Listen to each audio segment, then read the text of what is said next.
Sangwa amahoro nshuti mukunzi wacu wo bandanya kubana natwe ngaha kuri ino mboneshakure igushikiriza amakuru, inkuru kumwe n'ibiganiro bigezweho biriko biravugwa irya nino mu gihugu c'u Burundi no hakurya y'imbibe z'igihugu c'u Burundi mu yandi makungu. Nonyemerere nkuhe ikaze, ndaguhaye mwiriwe canke mwaramutse bivanye n'aho udukurikira uherereye kuri uwu munsi wa mbere w'ino ndwi w'igenekerezo rya kabiri z'ukwezi kw'icumi w'umwaka w'ibihumbi bibiri na mirongo ibiri na gatatu. Nkawe udukurikira uri mu gihugu c'u Burundi ndaguhaye ikaze nanagukengurukira cane ngaha kuri ino mboneshakure, nanakwifuriza kubandanya uragira ibihe vyiza. Ndetse nawe udukurikira uri hakurya y'imbibe z'igihugu c'u Burundi mu bihugu bibanyi nk'igihugu c'u Rwanda, igihugu ca Repubulika Iharanira Rusange ya Kongo, igihugu c'u Buganda, igihugu ca Kenya na Tanzania, mwese ndabahaye ikaze ngaha kuri ino mboneshakure imwe rudende ibakusanyiriza amakuru, inkuru kumwe n'ibiganiro bigezweho biriko biravugwa mu bisata bitandukanye nk'igisata c'umutekano, igisata ca politike, igisata c'agateka ka zina muntu, igisata c'uburimyi n'ubworozi, igisata c'amagara y'abantu, igisata c'imigenderanire n'ayandi makungu, igisata c'inkino, igisata c'indero kumwe n'ibindi bisata bitandukanye irya nino mu gihugu c'u Burundi no hakurya y'imbibe z'igihugu c'u Burundi mu yandi makungu. Ico utegerezwa rero nta kindi ni ugufyonda sabone canke subscribe nawe utarafyondako, hama ukabandanya urashikirwa n'ano makuru umwanya ku mwanya kandi ku gihe, kamwe ku kandi mu buryo butosoye kandi butomoye.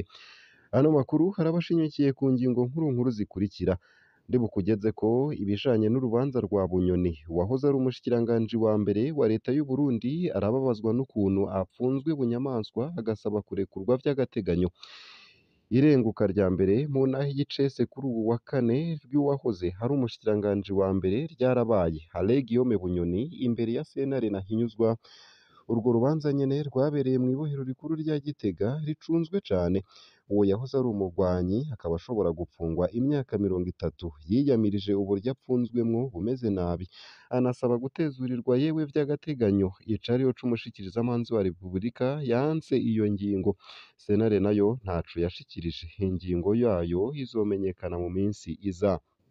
Nayo kandi ntarakugeza ko iyo nkuru ku buryo burambuye, ntunyemerere nkugeze ko iyi nkuru yibabaje kandi inateye agashavu, ivuga ko mu ntara ya Gitega abantu babiri bapfuye bagandaguwe ku munsi umwe.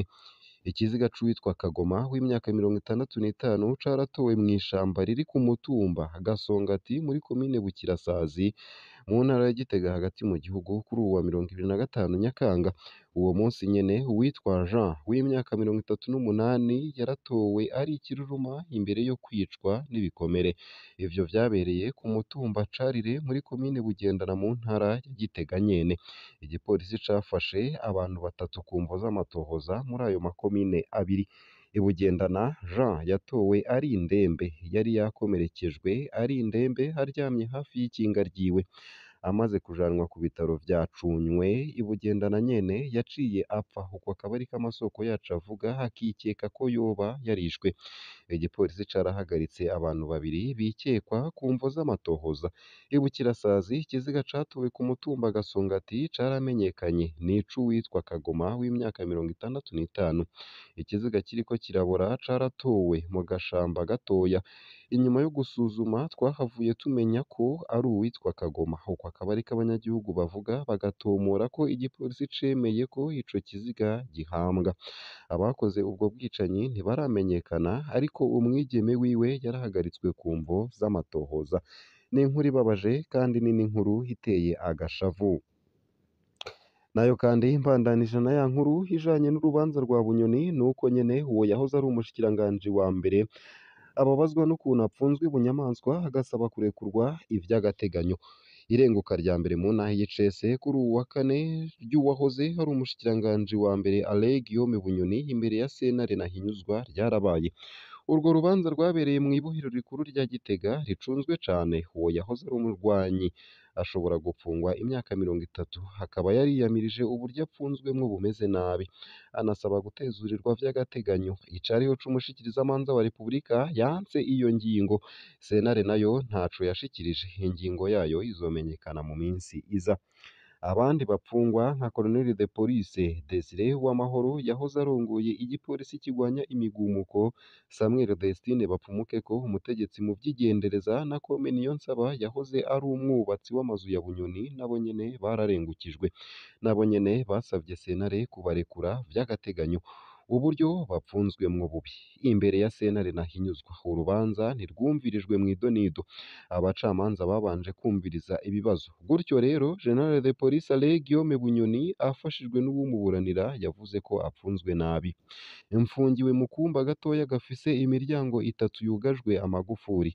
Hari abapolisi babiri bama bacunze. Habaye ikibazo vyogorana kugira ngo ntabarizwe kuko imfunguruzo zibitswe n'umukuru w'ibohero rya Gitega n'uwurongoye igipolisi muri aka karere. Uko akaba ariko Alain Guillaume Bunyoni yagaragaje umubabaro.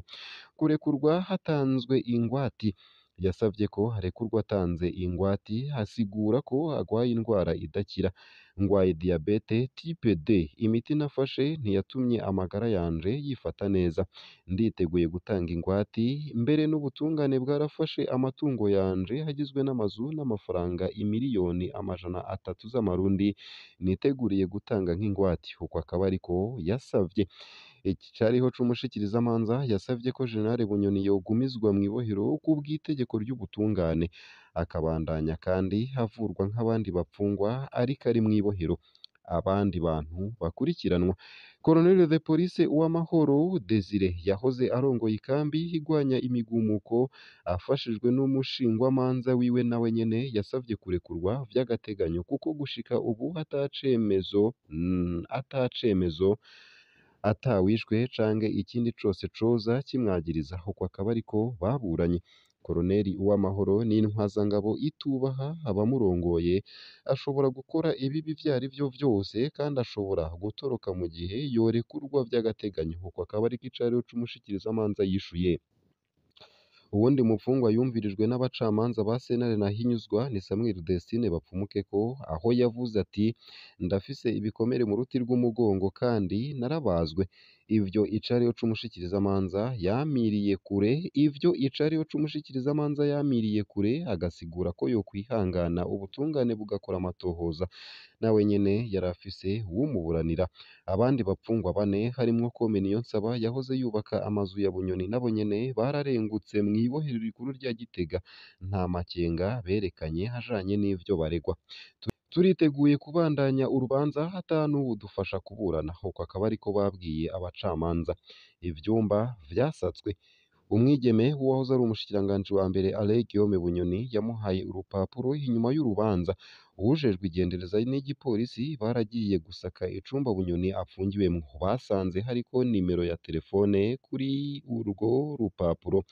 Abibajije ko afise telefone ngendanwa. Ivyo biruko mu gihe abapolisi bacungera ico cumba bahawe itegeko bati umunsi tuzosanga telefone muri ico cumba muzoca mwinjira mugumaneyo. Nta telefone n'imwe rero yasanzweyo. Uko akaba ariko amasoko muri iryo bohero yemeza. Umutekano kandi warongerejwe. Urubanza rwabereye mw'ibohero rikuru rya Gitega atakinyamajwi, kamera, isaha, amarori bihari. Abapolisi bafise ibigwanisho vya rutura bari barungitsweho barongowe n'uwurongoye akarere ka Gitega mu gipolisi Jerome Ntibibogora hamwe n'abandi bakozi bo mwigendereza. Abanyagihugu benshi bagiye gukurikirana urwo rubanza rwabereye mw'ibohero rikuru rya Gitega aho Bunyoni apfungiwe kuva mu kwezi kw'indwi guheze. Kubw'amasoko yacu, nta n'umwe yari yemerewe kwinjirana telefone yiwe. Abantu bose basakwa imbere yo kwinjira. Ivyo kuramutsa abagwanyi navyo nyene vyarahagaritswe. Amabarabara nayo yose yo mu micungararo arugarwa n'igipolisi. Uko akaba ariko bivugwa n'ababibonye bavuganye na SOS Media Burundi dukesha iyi nkuru. Urubanza mw'ibohero rikuru. Abategetsi mu bijanye n'ubutungane bw'u Burundi bafashe ingingo y'uko urubanza rubera mw'ibohero rikuru rya Gitega. Inzu y'amanama yateguriwe ico gikorwa. Uko akaba ariko amasoko mu butungane no mu mabohero yamenyesheje. Akurikiranwa ku caha co guhungabanya umutekano w'igihugu n'ubutunzi bw'igihugu, gutunga ibigwanisho atabifitiye uruhusha no gutuka umukuru w'igihugu ku bwa parake nkuru ya sentare Ntahinyuzwa, aho ashobora gupfungwa gushika ku myaka 30. Amashirahamwe menshi yo mu gihugu na mvamakungu yasavye ko hoba urubanza rudahengamye kandi akababazwa n'uko hatakurikiranywe ku vyaha nyavyo yakoze muri kahise, cane cane hakiri umushikiranganji w'umutekano. Urubanza rwashizwe mu mwiherero. Ngaha akaba ariho nsoreje ano makuru nari naguteguriye ariko aravugwa irya nino mu gihugu c'u Burundi no hakurya y'imbibe z'igihugu c'u Burundi mu yandi makungu. Ndakwifurije kubandanya uraroranirwa no kugira umunsi mwiza.